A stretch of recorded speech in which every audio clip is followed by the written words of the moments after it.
everyone, welcome back to my YouTube channel. It's Amanda the author, and I'm really excited about today's video. Today I will be doing a deep dive into my Witchkind series, starting with To Astera with Love. Now, I know I've talked about this in the last two videos, but for anybody who is just tuning into my channel, I'm Amanda Ross, and I am the author of To Astera with Love, which is the first book in a three-part series, and the second book, To Ilaris and Desperation, is coming out next month on the 21st, so just over a month away. And I what can I say? This is my second book that's going to be out in the world, and I keep saying I'm so excited, but really, honestly, truly, I can't wait to share more of this world with everybody. So, in honor of the second book dropping, I thought I would do a deep dive into the Witchkind world, into the magic system, who are the characters, what is the synopsis for To Astera, and also what is going to be happening in book 2.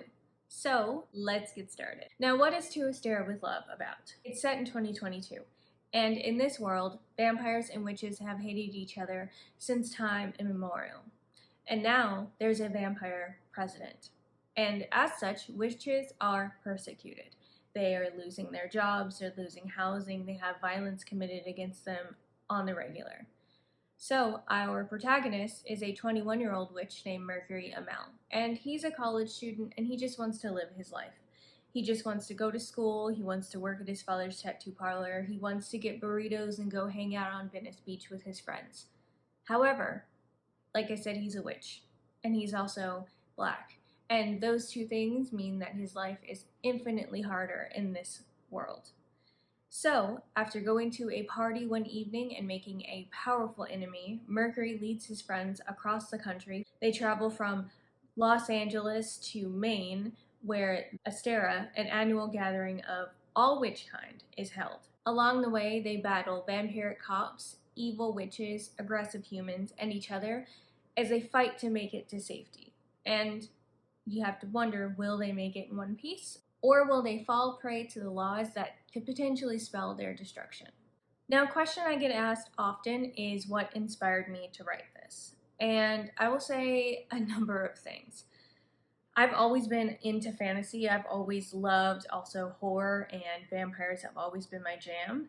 I also was hugely inspired, and it's probably no secret if you read the book or just kind of hearing the synopsis, that the 2016 election really rattled me, and with the rise of violence and all of those things that escalated, I will say, writing this book was a good exercise for me. I was able to write out my feelings about things that were happening in the world, from police brutality to homophobia to just any kind of discrimination and all of the violence that rose since the election of 2016.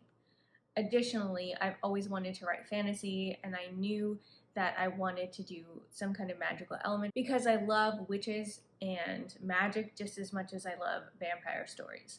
I also knew that I wanted this story to be filled with black witches because as a black woman, it has been very rare to find that representation in stories full of magic, which makes no sense to me, because every culture has magic, every culture has fantastical stories and beings, and I wanted to lend my voice to I'd like to kind of believe, a renaissance of other black authors who are writing magic and telling stories for us and by us.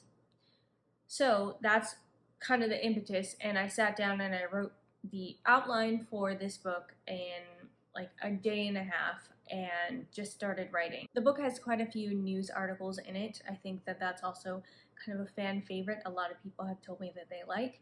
And I was inspired to write those just by reading The Root, which is one of my favorite publications, as well as kind of taking cues from sites like Breitbart. So I wanted to kind of use those articles as a way to do some world building and provide insight into the world that Mercury and his friends are navigating in without doing a huge info dump. Now, speaking of Mercury, you might be wondering who else are the major players in this book.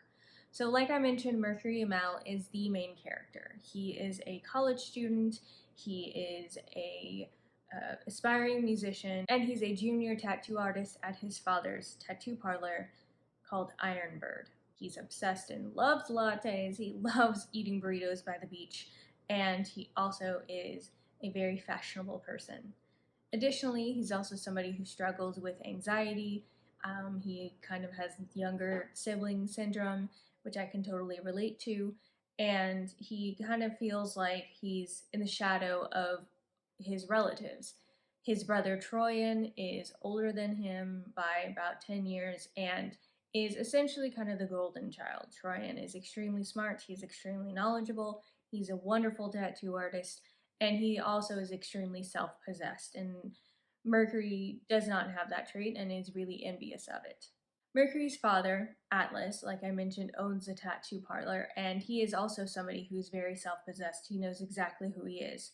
He is a bisexual man who is very out loud and proud, and I wanted to provide that bi representation because as a bisexual person myself, there's not a lot of stories with that, and I also wanted to provide that bisexual representation for bisexual men specifically. Atlas is a character. One of my favorite lines that I wrote of his is, "They say black don't crack, so what will it be then? Mage don't age," because he does look very young. Now, Mercury's mother passed away when he was a kid, but he does have an aunt, and her name is Oleana Murtaza. Oleana is a piece of work. She is a beautiful, once again, another person in Mercury's life who is self-possessed. She's extremely confident in herself and her abilities. She will tell you straight up exactly what's happening and is very blunt about things. She is the head of the Witches Council, which I will explain here shortly. And Mercury's father, Atlas, is also on the Witches Council. Now, Oleana, being the head of the Witches Council, is a historical thing because she's the first Black woman to be head of the Witches Council, and so she not only knows the significance of being head, but also the fact that she's making history as this head, and there's quite a bit of pressure on her to do well. But Mercury doesn't just have his family, he also has several friends that he comes into this tale with and also ends up making. His best friend is named Sloane, and if you read the book, I know that you love Sloane, and pretty much everybody does. And Sloane is a fiercely loyal, extremely smart. She's not afraid to stand up for herself, for her friends. She's not afraid to tell anybody exactly what she thinks and exactly what time it is. And she is the receptionist at the Iron Bird. She's always sitting there with a book, iced coffee, and her vape in hand, and she is an unapologetic woman, and that's one of the things I love the most about her. Then Mercury's childhood friend, Ellis, he and Mercury have been friends since they were about 5, and Ellis is a jerk. He is a straight up jerk. He's a rich kid who knows he's privileged and is not afraid to flaunt that privilege. At the same time, he's an incredibly insecure person. He is kind of destined to be and take over his parents' business, and he doesn't necessarily want to do that, but he is kind of going with the flow in that way. And he feels, and Mercury does, that Mercury is the only person who truly knows him, and vice versa. Ellis is a jerk, and I wrote him this way because I wanted to explore those complicated friendships that we have where you are friends with somebody and at a certain point the friendship stops being about a mutual desire to be friends, but kind of well, we have just known each other for so long, so of course we are friends, but you don't necessarily have anything in common. And then Mercury and Alice are thrust into the situation together where they're having to flee Los Angeles. And then I wanted to explore that dynamic of how do you handle this person who is extremely privileged. They have no awareness of the things that people who are discriminated against, people who are Black, brown, magical go through. And I wanted to explore that with Ellis. Then there are the people that Mercury meets at the party. Joelle and Griffin Whitaker. They are twins. Now, Joelle is an extremely protective sister. She's also somebody not afraid to speak her mind, but she's far more delicate about things than Sloane is. Sloane is very I don't have time to consider how people are going to necessarily receive this. I'm just going to say it how I want to say it. And Joelle is far more delicate about things. She is also a college student as well as Griffin is, and she wants to be a musician. Now, Griffin is gay. He is an engineering student, even though he doesn't really want to be an engineering student. And he is rushing the fraternity that they are at this frat party for, unbeknownst to Joelle. And he's doing this to try to find community. He and his sister have just moved to LA. They've transferred from their previous college. And again, he's somebody who is still really trying to find himself, especially in a world where, he is Black and he's gay, and that's not always accepted in a lot of circles and in a lot of places. Finally, there is the president himself, Harvey Vale, who is a vampire, like I mentioned. He's a smart Southern white man who hates witches with every fiber of his being and is completely devoted to doing what's best for vampires, and extremely and very much at the expense of anybody else. By any means necessary would probably be his tagline. He's not above lying, stealing, stoking the flame of any kind of animosity between other groups, as long as himself and vampires come out on top. Now, one question I get quite a bit is which character is my favorite and who do I most identify with? I identify with all of the core group, with the exception of Ellis. Now, there's quite a bit of magic in this book. There's a lot of ritual, there are spells in here, and I wanted to talk a little bit about the magic system because it is pretty unique. Now, I had a lot of fun creating the magic system for my Witchkind series. There are a lot of spells, a lot of potions and rituals that I made up, and I wanted to do something different and unique. The magic in this book is elemental. All of the powers are derived from each of the 4 elements: earth, air, fire, and water. Now, witches are known as hands based on the element that they draw their magic from. Now, Mercury's primary powers are telekinesis and what's called memory surfing or psychometry, where he's able to view people's memories, and those powers come from the air element. So he's known as an air hand. There are a number of different powers that a witch can have, however, they usually cannot have powers from multiple elements. So if your powers come from the earth, you are an earth hand. You don't have generally powers from any of the other elements like fire, water, or air. Some of my favorite powers that I wrote into this include Mercury psychometry, include being able to cause pain, which is under the fire sign. One of my other favorite powers is the one that Sloane has, which is twin knives that are tattooed onto her arms right here. And when she flexes her wrist, the knives come out essentially like her skin is a sheath. That was a fun one to write. I really enjoyed creating that and thinking of what the knives would look like. Now, people can be born witches or they can be made witches, and they are made witches by being given magic. And the most direct way is through magic tattoos, which Mercury, his brother Troyan, and his father Atlas are able to do. Now, that does not mean that they should do it, because in this world, giving magic to humans is illegal. However, Mercury and his brother give magic to Sloane, Alice, Griffin, and Joelle, and each of them have different powers, which you will find out once you read the book. If you have read the book, please let me know in the comments which power is your favorite. There's also a Witches' Council, which presides over all witches around the world. The Witches' Council is led by 5 people specifically, and they make all of the major decisions that affect Witchkind. They lobby for witches at the federal level for each kind of country that they are in. They also handle things like putting together rituals and events. They also handle things like power stripping. They also decide and decree what magical laws witches need to abide by, such as the fact that giving magic tattoos is illegal. They also are responsible for hosting magical events, observing magical rituals, and revelry. And the biggest magical ritual is Astera. Astera is an annual gathering of all witchkind, as many witches can get there, and it's held in a different place every year. And in 2022, it is held in the valley around Mount Katahdin, which is in Maine. Now at Astera, it is as much a big party as it is a chance for all of the legislators and the main council to get together and talk about different things affecting the witch community, to talk about any new laws that need to be passed, to talk about any funds that need to be raised, or things like that. Now, I mentioned earlier, Mercury's aunt Oleana is the head of the council. His father is also on the council, and at one point his mother was on the council. There are 3 other members, and one of the rules in this world is that the Magic Council must have 1 representative from each of the 4 signs, and the head can be from any sign. Generally, a person is elected head. Usually it has to be somebody who had served on the council first before they are elected. Now, the other thing about this magic system that is unique is I didn't write anything about personal gain, any real limitations beyond the physical, or any certain powers are good or bad.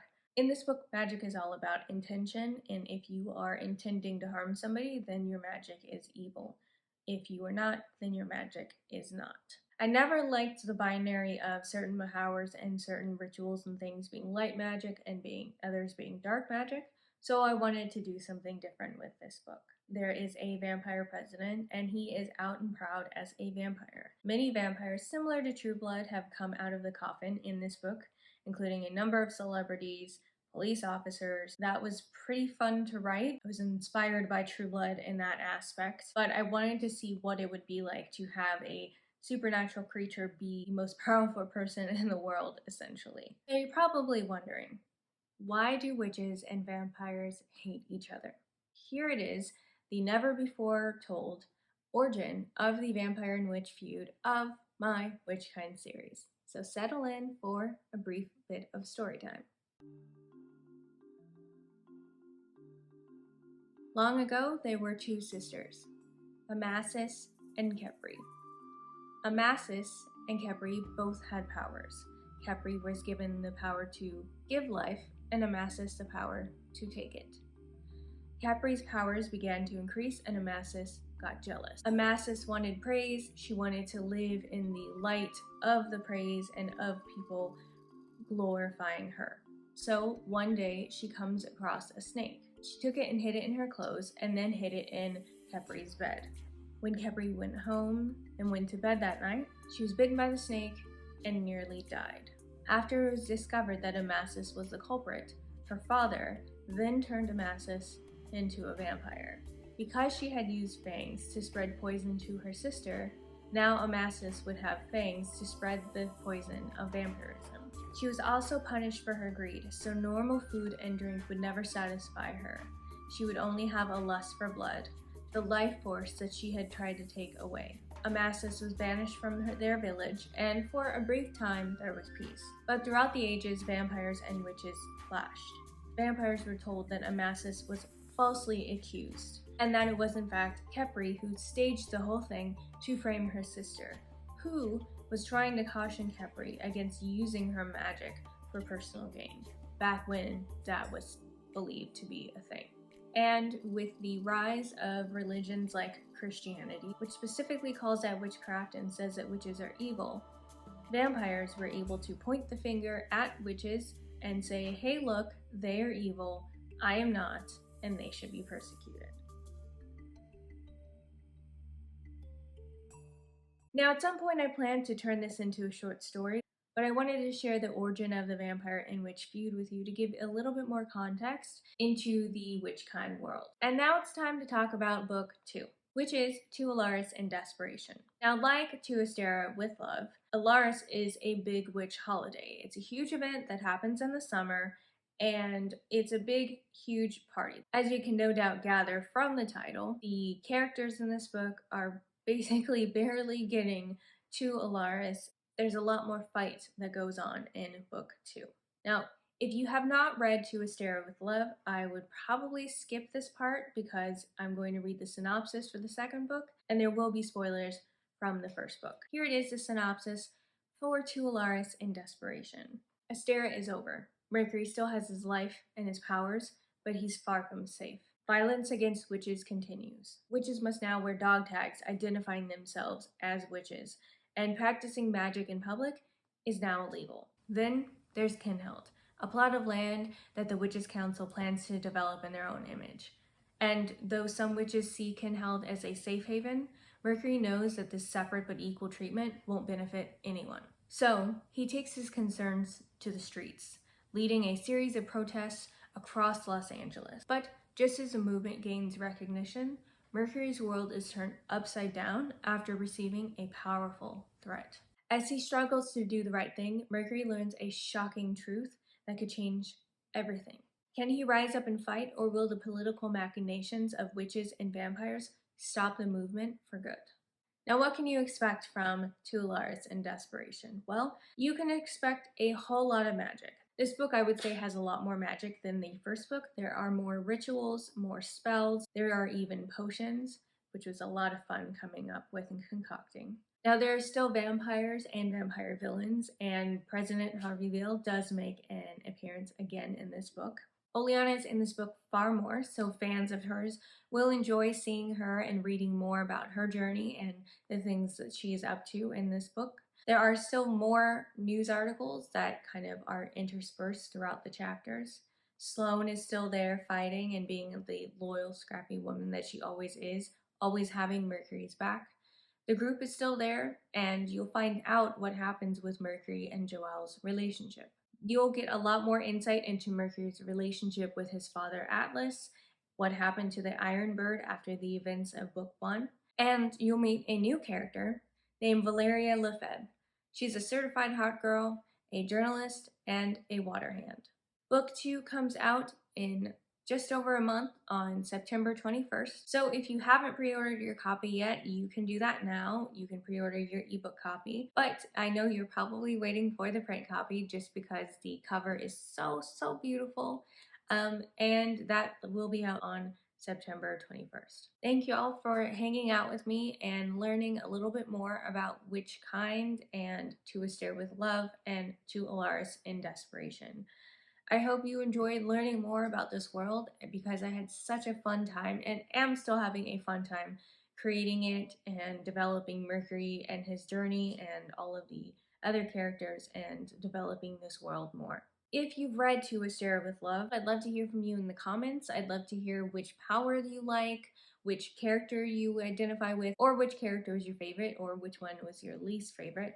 I think I have an answer. I'd also love to hear from you. What kind of magical tattoo would you want? There are magical tattoos weaved throughout this first book and the series, so I want to hear from you which tattoo you would want. If you like this video, please subscribe to my channel. I'll be releasing one video a week for now and talking about all things bookish, including my work, other fantasy books, fantasy tropes, providing marketing and publishing tips for authors, and more. Finally, if you want to follow me on social media and see what I'm up to, you can head to my Linktree link, which I will put in the description below, or you can go to Instagram or TikTok and find me at Amanda the Author with 2 E's, like Megan Thee Stallion, or Amanda the Author with 1 E on Twitter. Again, thanks for tuning in, and I will catch y'all later. Bye!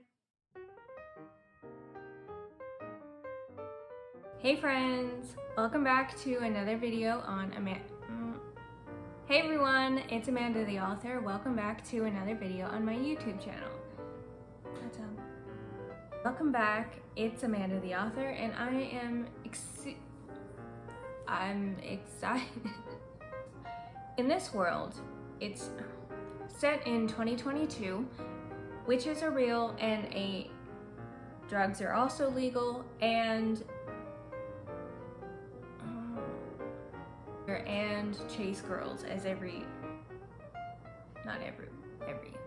Now in this world, witches and vampires have had a feud for as long as time has been time. And Mercury's father and his aunt are there. Oh, Witchkind. Along the way, they battle aggressive cops. Mercury's primary power is telekinesis, and the power. There are 2 other members. Why do vampires and witches hate each other? Well, why do they hate each other? I wrote a whole short story.